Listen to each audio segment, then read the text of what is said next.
this racist car with not one but two Confederate flags on it. That's the side that lost. It represents lynching and death of black people. That they hung our people from trees until our eyes bugged out.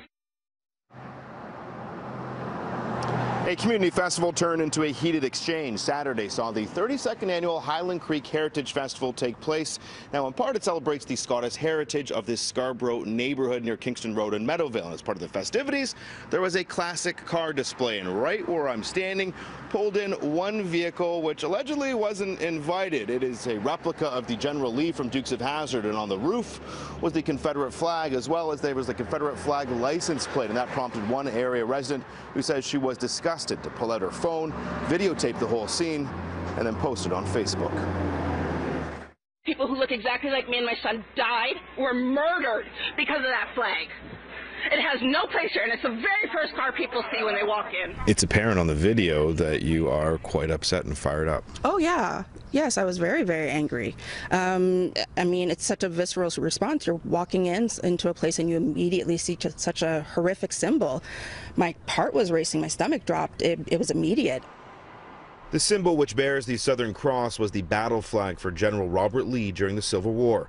The flag's historical ties to racism, slavery, and segregation run deep. I never get tired of hearing him say that. The car, dubbed the General Lee bearing the flag of the South, was also made famous on Dukes of Hazzard. It has no place here in Canada, it has no place anywhere. Ibia Anderson had just arrived to Saturday's festival with her 3-year-old son when she first saw the vehicle. So I found anyone I could find with a t-shirt that said volunteer or staff of the festival.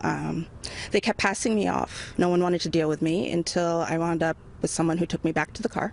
And that's where you can see that the man in the black shirt started arguing with me and defending the flag. General Lee himself was actually the first person of the South to actually have a black educated school. General Lee, oh my God, in Canada people are defending Confederate losers. Who? General Robert E. Lee? Everyone knows, anyone who went to high school, you fucking numbnuts. This is racist. Wow. They lost. This does not belong here in a festival full of people of all colors. It's important to note the man in the black shirt is not festival staff. If there were a swastika here, I would have known right away that can't be here. Now I know Confederate flag has the same status. Festival Chair Paul McGuire says he has no idea who invited the individual who brought the vehicle to the car display, but admits this was one massive oversight.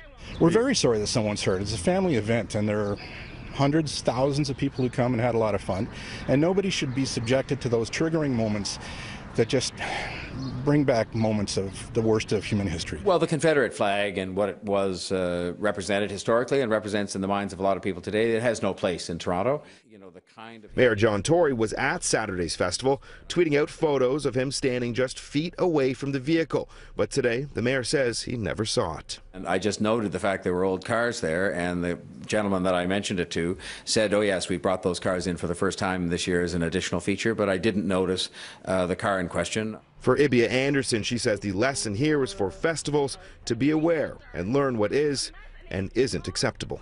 I hope we gain the knowledge that an angry black woman isn't always wrong, that symbols like that have no place. I'm not really here to help anyone else learn any lessons. That is their responsibility. If I can know the symbolism behind the Confederate flag, so can they. So how did the Confederate flag end up here at the festival on Saturday? Well, the committee says they're not sure who or if anyone invited the owner of the car, though they are vowing to ensure it never, ever happens again. Now, the story came to us from a City News viewer. If you've got a story for us, here's just a few ways you can reach us.